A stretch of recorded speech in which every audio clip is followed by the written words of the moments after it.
dulu kita cerita bagaimana Nabi Isa AS turun pada Dajjal tu. Nabi kata takkan berlaku kiamat, mereka kahwin dulu Nabi Isa AS dengan keturunan Nabi Syuaib. Nak ceritanya kisah Nabi ni dia sampai ke akhir dunia ni akan dibawa cerita. Bukan sahaja cerita Nabi Muhammad sallallahu alaihi wasallam sebagai nabi akhir zaman, tapi dibawa cerita nabi-nabi yang terdahulu, kaitannya kerja buat para nabi, para rasul alaihi wassalatu wassalam. Baik, kita cerita sikit, kita bawa sikit supaya saudara ni nampak siapa dia Nabi Syuaib. Apabila berlaku kepada Nabi Musa AS dalam peristiwa dia dengan Firaun dan jadi anak angkat Firaun, sampai ke satu masa Nabi Musa ni lari daripada Mesir itu apabila penyokong Firaun dah tahu bahawasanya berlaku pembunuhan melibatkan Nabi Musa AS. Sebabkan Musa bukan Nabi lagi masa tu. Sebab Nabi Musa ni dia apabila berlaku perbalahan dua kaum. Kaum Bani Israel ni, kaum Nabi Musa AS, kaum Firaun. Nabi Musa ni bukan niat nak bunuh pun, dia dera sabalah lah kita. Jadi salah terkuat sikit, kena kena tolak menolak pemana lawan panah. Nabi Musa dera. Jadi orang sebelah tu mati tu. Nabi Musa mati. Nabi Musa dera jangan panah tu tolak tu rupah mati. Ibarat kata begitulah. Jadi maka orang yang tahu cerita ni dia kata, dia nasihat Nabi Musa. Wahai Musa, dia kata, larilah tinggal kampung. Sebab orang Firaun cari mu. Sebab mu bunuh puak-puak dia. Penyokong dia. Gitulah lebih kurang. Jadi mau tak mau lah, tak dengar nasihat tu, Nabi Musa pun lari dah. Tinggal Mesir. Tinggal Mesir. Mula Nabi Musa ni lari tak tahu sejauh mana dia lari. Dia sampai satu kampung. Sampai di satu kampung tu, dia tengok kampung tu ramai orang kampung duduk berkumur ramai ni. Dia kata ni orang buat apa ni? Jadi akhirnya dia pergi tengok dekat tu. Oh, orang duduk tak ada air. Air tak ada satu tempat. Jadi dia tengok ada dua orang perempuan. Dua orang perempuan ni duduk tunggu congok. Dia Nabi Musa dia tanya, orang buat apa tu? Dia kata, orang kata ada air dah. Awak kata kita begitulah bahasa ni, bahasa Al-Quran ni, sahabat siang. Cerita dalam Quran saya ambil, tapi kita guna bahasa kita. Jadi Nabi Musa tanya dia, kenapa kamu ni? Dia kata, saya orang perempuan, tak kuat, tak gagah. Dia kata, habis orang lain ambil semua, dia kata, baru saya boleh kita ada air tu. Kata, mana orang perempuan kan? Jadi kata Nabi Musa, Musa lah, kita sebut Nabi lah. Masa tu dia tidak Nabi lagi, sahabat dia. Dia kata, mari saya tolong ni. Saya tolong ambil air kamu. Dia ni mudah tak tolong. Jadi Nabi Musa tolonglah. Dia ada beradik tadi. Dia ada beradik ke, dia pun Nabi Musa tolong ambil air penuh bekas dia tu. Dia dua orang ni, perempuan ni balik tu. Balik sampai rumah. Ayah dia tanya, awak balik hari ni? Dia kata, awak balik hari ni, biasa balik petang nak ambil air. Lama tu. Dia kata, hari ni ayah dia kata, jumpa orang muda mana tahu. Orang muda tu tolong kita, dia kata. Bukan orang sini tu. Kalau cerita dengan ayah dia lah. Bukan orang sini, kita aja tengok orang tu lama kita tak ada hari ni. Kita nampak dia minta dia tolong kita. Orangnya baik, patut pergi upah orang tu ayah. Dia kata. Sebaik-baik orang baik ni kata ayah dia kata, mau pergi panggil dia. Namakan saudara ke Quran tu, tak ada pula aku ayah rumah. Saya ambil terima, tak imam kita ada. Cari balik dia kisah. Jadi apabila perempuan tadi pergi jumpa, cari semula kat dia ambil air tadi kan, ada lagi Nabi Musa Lepas tu dia datang tu, dia jumpa dia jumpa Musa tu, Nabi Musa. Jaga Nabi Musa lah, walaupun dia belum dilantik oleh Allah Subhanahu Wa Taala sebagai Nabi, tapi kisah perjalanan dia. Dia kata sama hari ni, dia kata perempuan tu nak jemput awak pergi rumah saya. Sebab ayah saya nak bagi hadiah ke awak, nak bagi upah ke awak. Nabi Musa pun teguh boleh lah, dia kata. Sampai tengah jalan dia tengok perempuan tu duduk jalan, dia ikut belakang dia, tak hati. Dia kata tengok, tengok Allah ajar kita dalam. Dia kata biar saya duduk depan jalan, dia kata awak ikut belakang saya, awak bagi tahulah kat mana jalan. Maka sampailah kisahnya sampai rumah perempuan tu. Dia kata tanya ayah perempuan tu, awak ni datang daripada mana ni sebenarnya? Nabi Musa cerita satu persatu. Dia kata sekarang ni mu sampai sini di Madian, dia kata. Ni negeri Madian dah mu sampai, dia kata mu selamat duduk sini. Itulah Nabi Syuaib. Kisahnya. Jadi sekarang ni dia kata aku nak bagi upah. Aku nak bagi upah sebab mu tolong anak aku ambil air. Tadi anak aku tu 2 orang. Sekarang ni upah dia gini. Mu pilih mana satu, 2 orang antara 2 orang anak aku tu, aku nak mempunyai isteri lah, nak jadikan isteri kamu. Kata Musa mikir dah tahu. Akhirnya kahwin lah.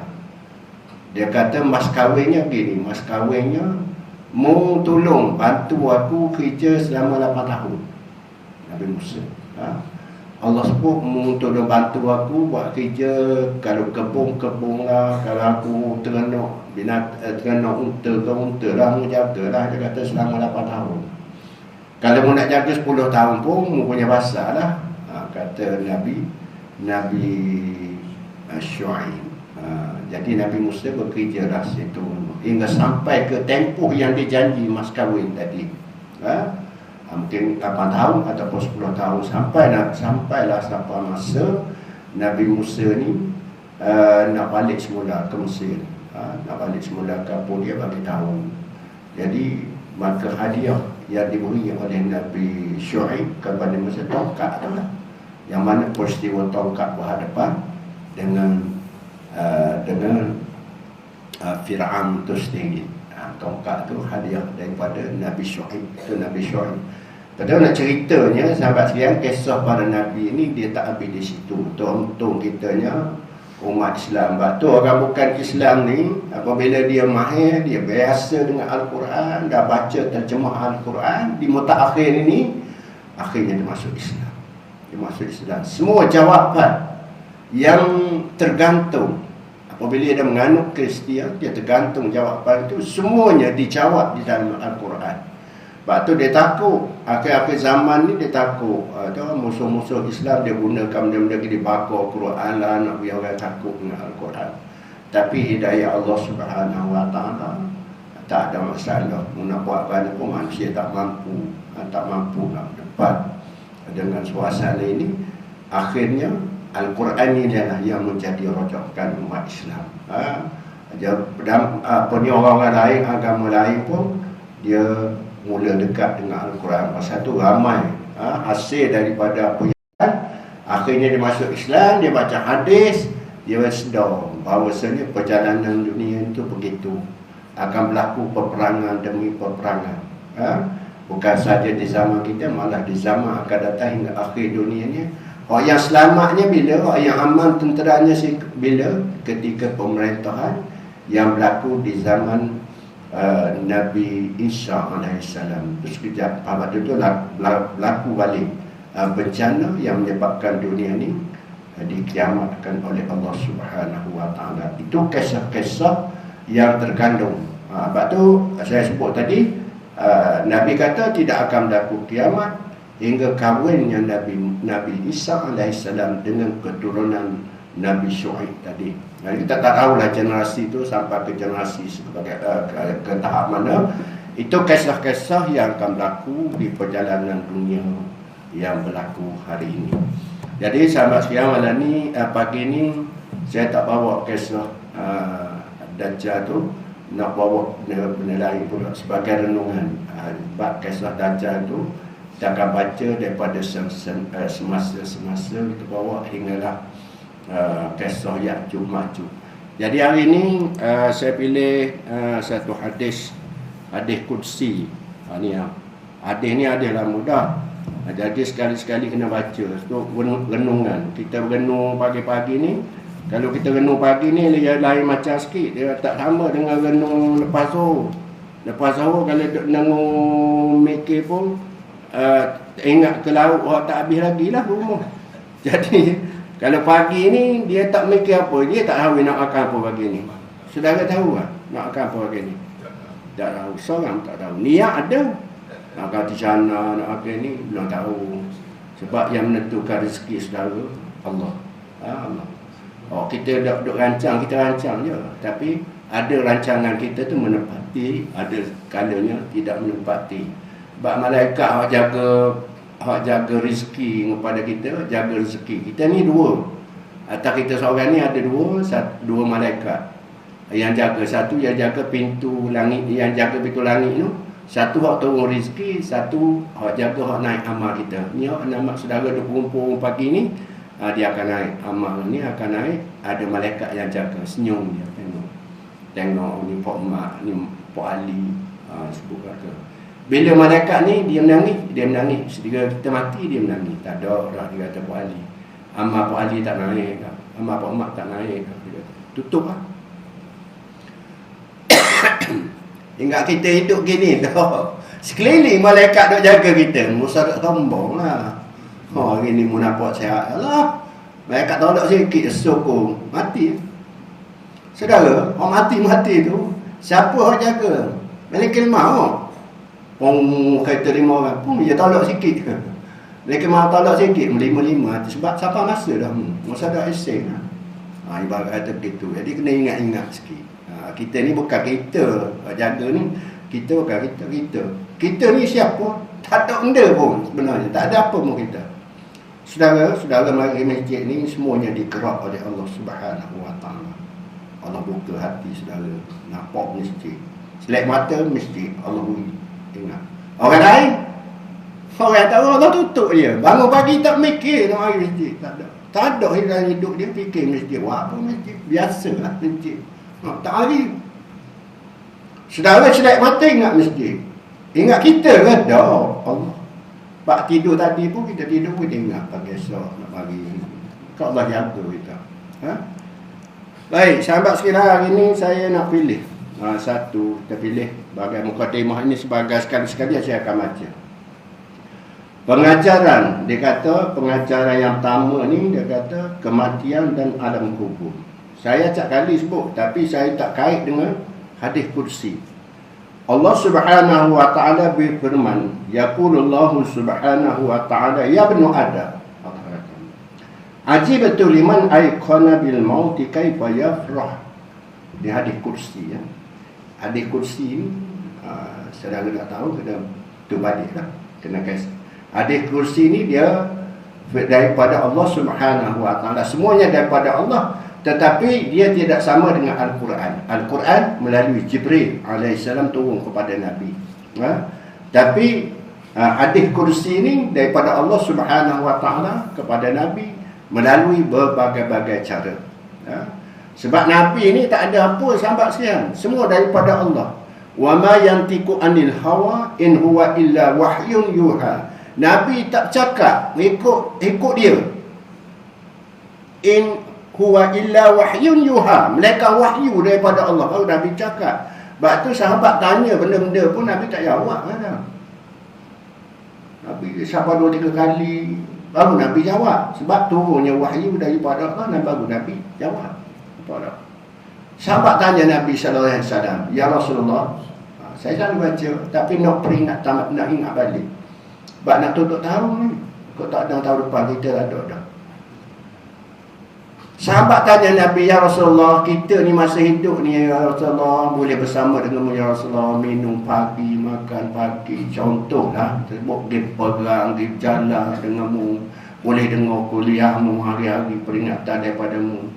Besok dia kata akhirat besok ya Rasulullah boleh tak dia aku ni bersamamu. Maklumlah kenapa kata Nabi. Maknalah dia kata aku kalau masuk syurga pun kata sahabat duduk bawah tu je. Duduk tingkat bawah ni. Sahabat ni ibarat kan sebab syurga ni dia darajat. Satu tingkat. Kita tahu lah. Siapa ke tingkat. Kamu Nabi dia kata. Kamu ya Rasulullah Nabi dia kata. Duduk tempat-tempat tinggi boleh lagi. Nengung Nabi tak awak. Ada orang ni pun tanya pun tak. Senyap. Maka lama-lama tu Allah turun ayat dia. Ayat tu dalam surah An-Nisa ayat 69. Wa may yuti'illah war rasul. Siapa yang taat pada Allah dan taat pada Rasul. Wa may yuti'illah war rasul wa ulaika alladziina an'ama Allahu 'alaihim minan nabiyyin was-siddiqin wasyuhada was-shalihin wa hasuna ulaika rafiqa. Dak gitu Ustaz. Itu ayat. Nabi Allah sebut ayat tu, siapa yang taat pada Allah, taat pada Rasul, mereka ini akan bersama dengan para nabi, para siddiqin, para syuhada, para salihin. Nabi sebut. Itulah yang kita baca siratal ladzina an'amta 'alaihim tu. Itu makna dia. Jadi sahabat apabila Nabi turun ayat ni dan Nabi baca pada sahabat dia, alhamdulillah. Nampak tak? Sahabat kata dapat lagi bersama dengan Nabi. Dah kita bukan sahabat. Kita bukan sahabat. 1400 tahun Nabi tinggal kita. Sahabat ni dia sekali makan sekali. Kita boleh tak? Boleh lah. Sebab wa may yuti'illah war rasul. Siapa yang taat pada Allah, taat pada Rasul. Mereka ni akan bersama dengan para Nabi. Dah kalau mu tak taat pada Allah, taat Rasul, tak ada lah. Itulah jawapannya sahabat sekalian. Mukhayar je nak jumpa Nabi esok. Nak bersama dengan Nabi, nak minum air di kolam Nabi. Dan kamu tak taat Nabi. Tak taat pada Allah, tak taat pada Nabi. Wa may yuti'illah wa rasul. Siapa yang taat. Ni benda-benda yang menjadi. Jadi dalam hadis-hadis qudsi ni sahabat sekalian, Allah tanya, wahai anak Adam, dia kata aku pelik tengokmu. Mu aiqana bil maut, mu yakin dengan mati, mu akan mati. Kaifa yafrah? Bagaimana mu boleh ketawa sangat ni, tak khabar diri ni? Dengan maksud ketawa macam mana sahabat sekalian? Hidup ni hidup sungguh-sungguh, hidup sungguh, tak ingat ke Allah Taala. Kaifa yafrah? Sukanya dia hidup atas muka bumi, tak ingat. Ingat pada sekat ni lah. Dia dah sekejap je sahabat sekalian. Saudara dia rasa lama. Kita dia rasa lama. Sekejap je sebenarnya. Kalau orang tanya saya, yang umur apa 70 lebih. Lama dah kejap dia rasa. Apa dah anak aku kecil sekarang ni, anak aku boleh anak pula. Apa? Nak bangun tadi, cucu 3 orang tidur rumah. 3 orang tu 3 ayah. 3 cucu tu 3 ayah. Dia sama satu kelas. Apa dah? Bangun cokoh 3 lelaki ikut pergi masjid. Tak boleh lagi ke jauh. Pergi tunggu tak kira balik kan, ambil bagi kedai. Kenapa nak ikut pergi masjid? Habis keluar masjid tu pergi kedai kopi, makan roti sana. Tu. Cucu dia ingat dia bangun tu bukan kerana dia nak semayang. Dia ikut kita pergi masjid tu sebab lepas semayang tu pamayang subuh tu pergi makan roti sana sebelah tu. Jadi dia nak ikut, kata tunggu di rumah lah. Balik sekarang kita bawa pergi makan. Nak ceritanya hidup. Dulu kita dengan anak kita, sekarang kita main dengan cucu. Sedar tak? Tak sedar lah dulu gitu ya masa. Walaupun kata 70, tak pernah tanya lah orang 70, orang 80, orang 50, tak pernah rasa pun. Lamanya hidup sekejap ya. Sekejap ya sahabat sekalian. Umur umat Muhammad sallallahu alaihi wasallam antara 60 hingga 70 kata Nabi. Kita orang belum sampai 70 ni, umur 40 ni betul lah. Sempat dah aku dengar umur 70 ni. Tu kita tanya orang muda, mu jangan sombong. Mu jangan sombong orang tua, mu belum tahu sampai tua dah. Kenapa yang orang 50 mati, anak saya umur 47 mati dah. Anak saya umur 47, saya 70 lebih. Kalau pusing balik pun lebih kita lagi pada 70 lebih. Pakai aja. Dia lama dah mati. Ini mati dah. Cucu mati dah baru 9 bulan.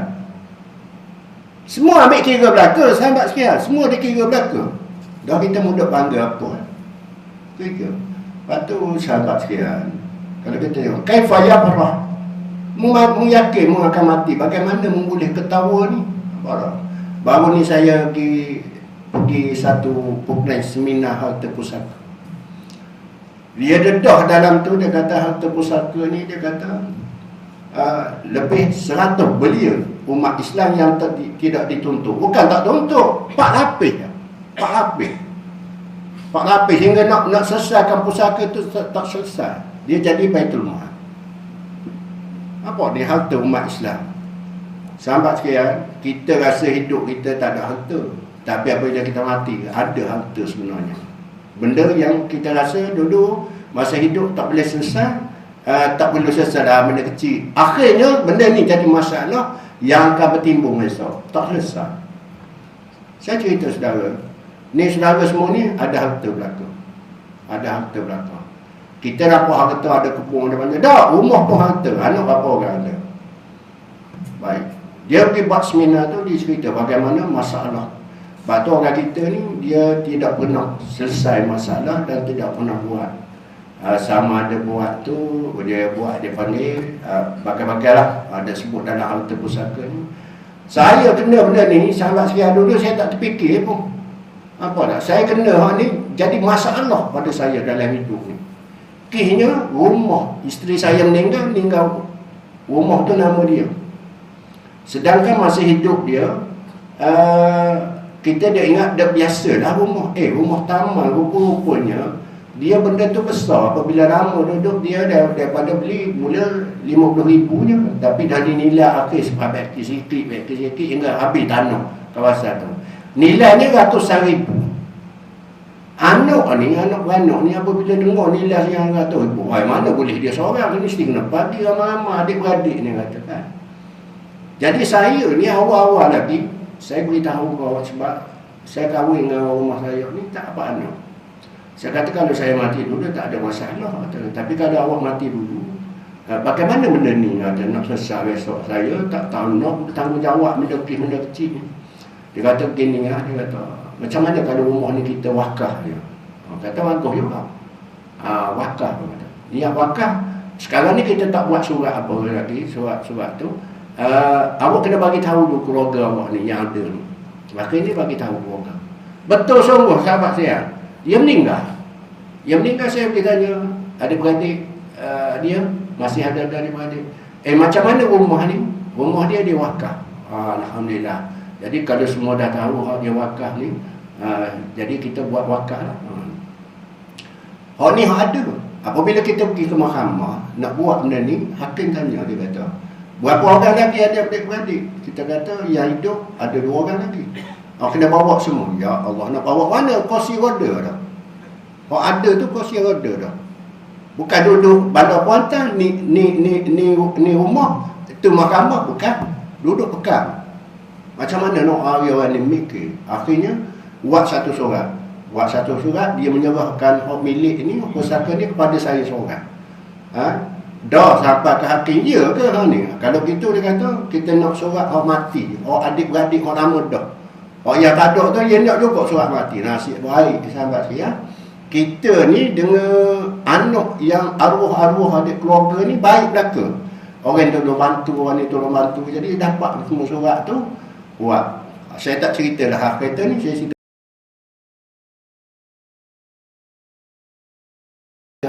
surat mati orang lama-lama pun ada, mana tidak berkait dah dengan ada 2 ni, sebab tu mati dulu.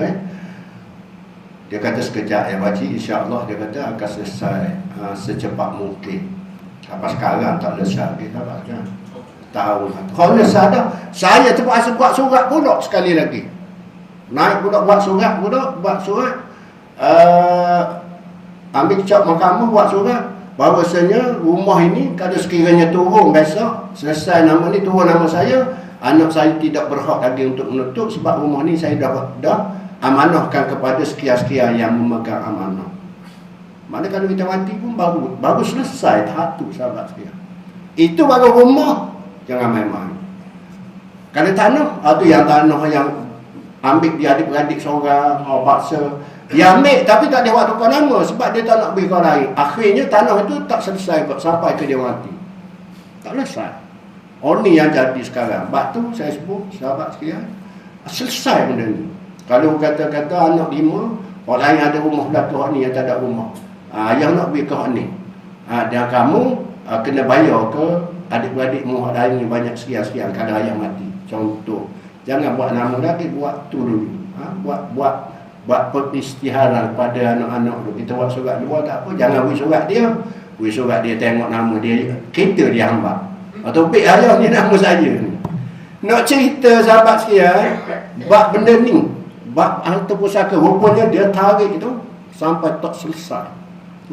Orang yang bertapih dah, pak tapih dah, tinggal cucu, nak cari mana ni? Akhirnya tak selesai. Ini harta-harta. Sebab tu kaifa yafrah, bagaimana mu yakin dah. Wa ajibtu liman aiqana bil hisab kaifa yajma'ul mal. Allah tanya kita, bagaimana aku heran, dia kata tengok mu yakin dengan hisab, kamu akan dihisab di akhirat besok. Kaifa yajma'ul mal, bagaimana mu boleh simpan harta benda ni? Allah akan tanya satu persatu. Harta ni halal dan halal, mu dapat daripada mana, sumber mana, mu habis mana, itu Allah tanya. Orang telefon arwah almarhum ustaz semai kamu, ustaz saya nak taubat ni ustaz. Dia kata harta saya ni macam mana, harta kenapa, kata semai kamu. Tu dah ada dalam CD dia dulu lama dah, saudara pun pernah dengar. Ustaz, sebahagian daripada rumah saya ni adalah harta duit rasuah, dia kata. Rumah saya ni harga 4 juta ustaz. Sebahagian besar yang ada duit rasuah.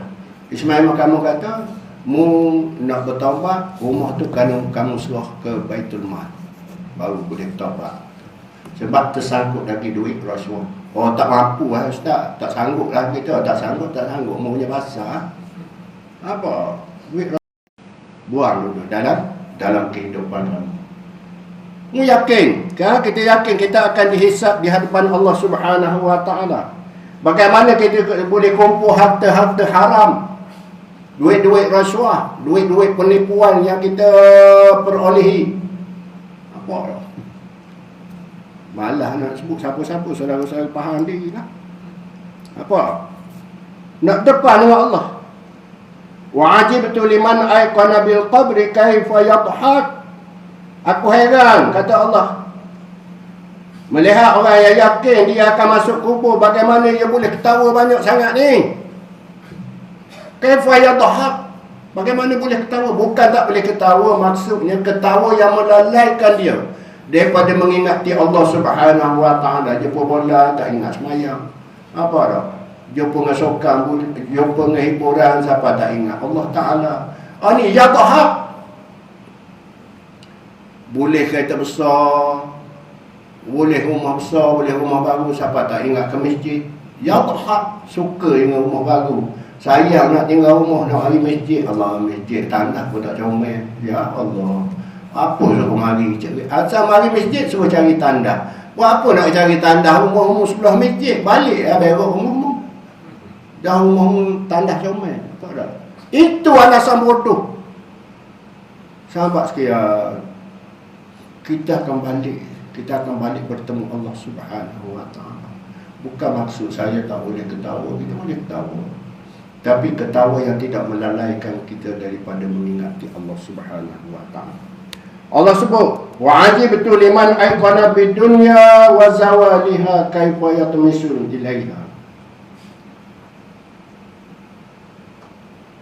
Wa ajibtu liman aiqana bil akhirah kaifa yastarih. Ini dia.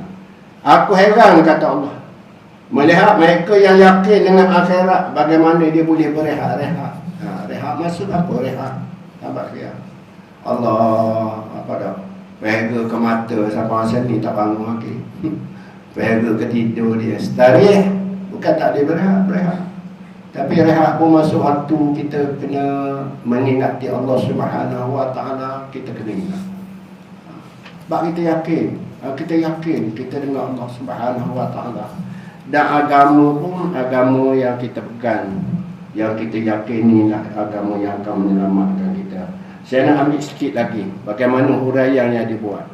Ya bani Adam, ajibtu liman aiqana bil maut kaifa yafrah. Aku heran, kata dia, Saya sekalian manusia, aku heran dia kata melihat orang yang meyakini kematian tetapi dia masih bergembira. Yafrah. Ni kita ambil ulasan penulis buku ni sikit. Saudaraku pembaca yang dirahmati Allah, renungkanlah, dia kata, firman Allah Subhanahu wa taala dalam buku ini, iaitu kumpulan hadis-hadis kursi yang isinya kalau diresapi sangat-sangat menyentuh hati. Ini tidak hairan kerana hadis kursi adalah kalam Allah seperti halnya Al-Quranul Karim. Bahkan hadis-hadis kursi sangat berkesan kerana adanya kata-kata Allah, hai hamba-Ku begini. Mana dia kata hadis kursi ni? Allah sebut, ya bani Adam, wahai anak Adam, wahai hamba-Ku, Allah sebut. Jadi benda tu dia kata satu sentuhan hati yang terlalu dekat kita dengan Allah Subhanahu wa taala. Allah sebut, wahai anak Adam, aku heran tengokmu. Dia kata, mu yakin dengan kubur. Dalam kubur mu masuk sorang je, mu sorang diri je. Bagaimana mu boleh berehat ni? Nak senang-senang dunia ni. Dunia ni sekejap je. Seolah gitu. Allah sebut dalam ni, hei hamba-Ku begini, hei hamba-Ku begini, atau wahai hamba-Ku, hendaklah engkau buat ni, begini, jangan engkau begini, dan sebagainya. Ini sentuhan hati, dia kata. Fikir dan resapilah firman Allah Subhanahu wa taala yang mengatakan, wahai sekalian manusia, aku heran melihat orang yang meyakini kematian tetapi dia masih bergembira. Allah sebut, aku heran. Mu ni tak lama dah mati sebenarnya.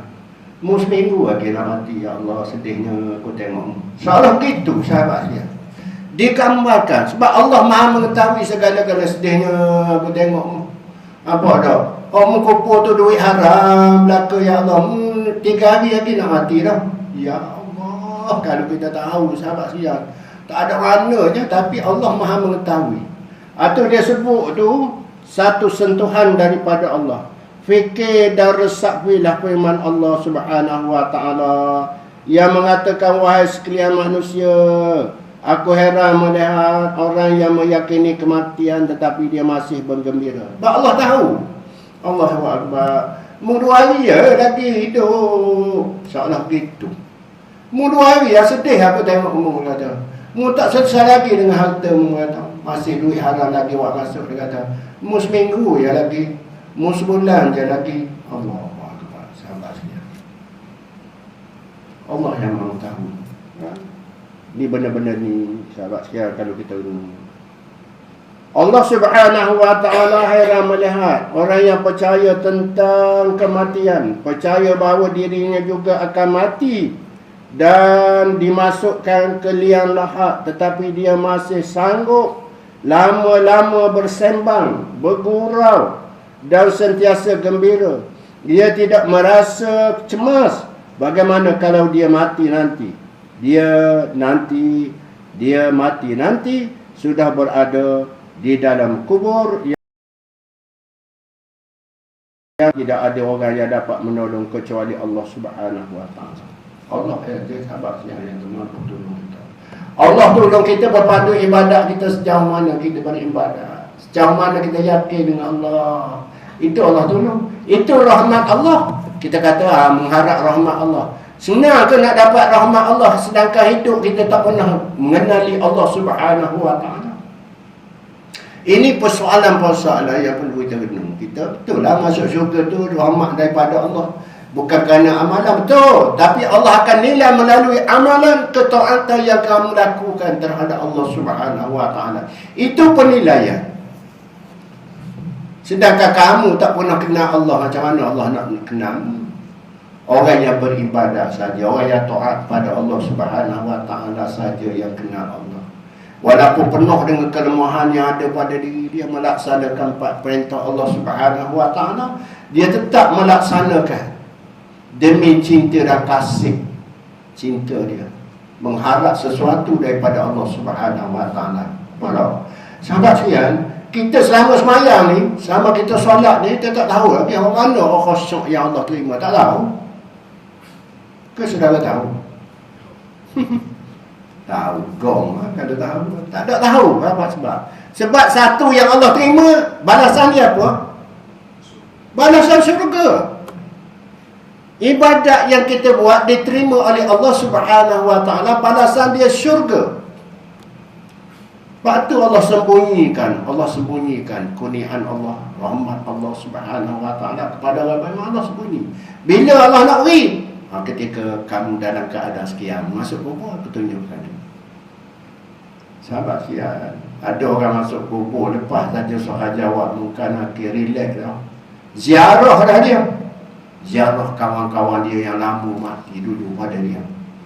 Dia ziarah alam roh. Ziarah alam roh. Yang orang yang Allah Subhanahu Wa Taala beri kerahatan, dia minta, ya Allah, kalau sekiranya aku mati esok boleh lagi beribadah, aku nak baca Quran. Baca Quran. Dan disebut dalam bab yang lain, dalam kitab yang ditulis oleh Qurtubi, dia sebut orang Islam ni masuk kubur, lepas saja soal jawab bukan akhir, diberi satu kitab, diberi satu Al-Quran. Baca Quran dia. Ya memang. Kalau tak boleh baca dunia dulu, dia baca-baca, mengaku je, tak pernah tamat. Dia akan tamat besok. Dia bangkit di akhirat, dia akan tamat. Dia ngaji semula. Allah beri keistimewaan orang beriman ni. Baca lah. Ingat, kita ingat, mati habis akan selada.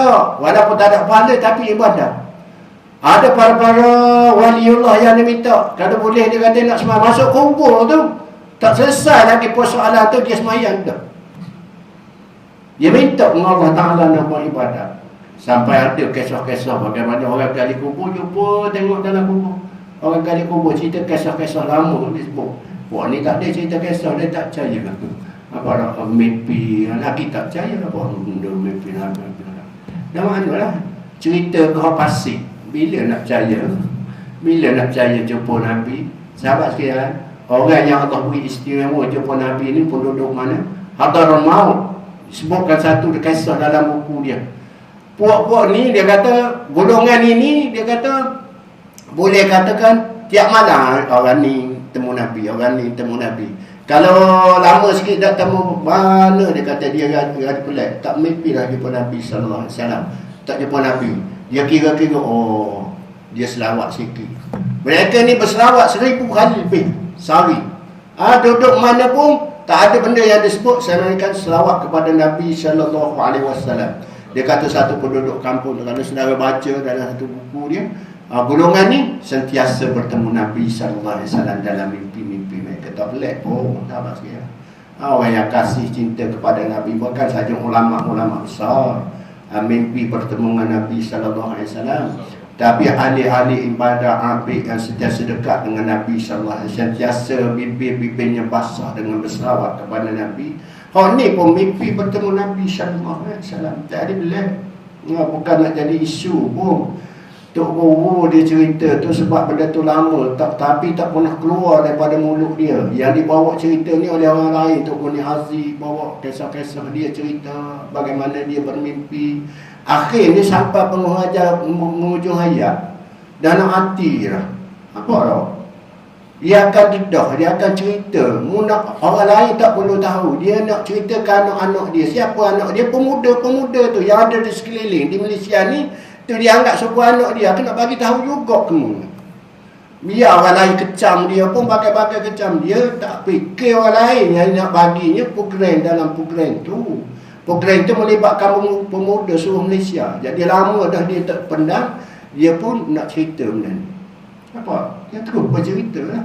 Dia tak perlu orang lain pun percayai dia.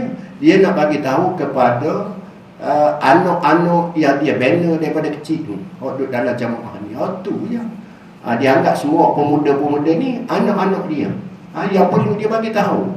Kisah perjalanan dia. Ada lagi benda yang lebih, yang kisah yang dia tak pernah cerita ke orang lain.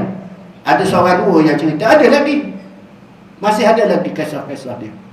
Bagaimana saat-saat perjalanan ketika dia sakit di Turki dulu. Saya ada kisah tu dan ada saksi. Malah nak cerita, dia ada ni. Dia pun tak cerita. Kalau dia tak ada, besok boleh kita cerita bagaimana perjalanan hidup para ulama. Hari dia bocah, sebelum dia bocah pagi tu dia makan sekali di satu tempat di rumah pegawai kenduri Menteri Besar Kelantan. Dia makan tu pukul 10.30. Saya ada dekat dia di Pasir Mas. Pukul 2 dia bocah. Dia dedahkan minum. Baik, sebab pagi tu masa makan tu orang panggil saya, "Ayah, ada orang nak jumpa." Dia tak tahu, rupanya tetamu terhormat dia. Saya dijemput untuk sebagai wakil daripada Pahang masuk ikat batin. Bukan saya masuk, saya siaikan je. Orang masuk kawan saya. Jadi saya boleh nama. Orang boleh nama besar sekalinya PJ lah, Datuk. Datuk Kapsul kan, sebab dia post dalam Facebook. Konon dia masuk pegang berkawah sahabat saya. Hampir 500 kilo. Ikan patin sama ikan satu lagi tu. Orang Terengganu suka ikan tu. Ikan bau. Apa tu? Macam-macam. Kami ni diberi satu tugas masuk ikan sungai. Pak lembu 10 ekor. Itu kisah terakhir kami jemput baru ni kata, petang tu dia bocah. Dia bocah di Putih Kelantan tu menceritakan kisah. Benda ni lama dah abang kita dengar, tapi bukan dia yang cerita. Tok guru lain cerita kisah perjalanan dia. Hingga Nabi kata sebut siru ala barakatillah. Mudah-mudahan kita bersama dengan kumpulan siru ala barakatillah. Habis itu dulu sahabat sekalian, insya-Allah ada masa besok kita baca lagi hadis-hadis kursi ini sebagai renungan subuh. Subuh ni sesuai kita baca sebagai renungan untuk diri saya dan sahabat sekalian dalam perjalanan terakhir kita. Kita akan kembali bertemu dengan Allah dengan penuh keyakinan. Tinggal lagi kelemahan-kelemahan perkara yang kita sediakan, itu terserahlah kepada Allah. Apapun kita mengharap seluruh ibadat kita mendapat keredaan daripada Allah Subhanahu wa taala. Aku qouli hadza wa astaghfirullahal azim li wa lakum. Wassalamualaikum warahmatullahi wabarakatuh. Subhanakallahumma wa bihamdika asyhadu an la ilaha illa anta astaghfiruka wa atubu ilaik. Bismillahirrahmanirrahim. Alhamdulillahirabbil alamin wassalatu wassalamu ala asyrafil anbiya'i wal mursalin wa ala alihi washabbihi ajma'in. Allahumma inna nas'aluka imanan kamila wa nas'aluka qalban khashi'an wa nas'aluka ilman nafi'an wa nas'aluka yaqinan shadiqan wa nas'aluka dinan qayyiman wa nas'aluka al-'afiyata min kulli baliyah wa nas'aluka tamamal ghina lin-nas wa hab lana haqiqatal iman hatta la nakhafa wa la narju ghairak wa la na'budu syai'an siwak waj'al yadaka mabsutatan 'alaina wa 'ala ahlina wa auladina wa man ma'ana bi rahmatik wa la takilna ila anfusina tarfata 'ainin wa la aqalla min dhalik ya ni'mal mujib. Wa sallallahu ala sayyidina Muhammadin wa ala alihi wa sahbihi wa sallam walhamdulillahi rabbil alamin. Bismillahirrahmanirrahim. Wal 'asri innal insana lafi khusr illa alladhina amanu wa 'amilus shalihat wa tawasaw bil haqqi wa tawasaw bis sabr. Takbir. Allahu akbar.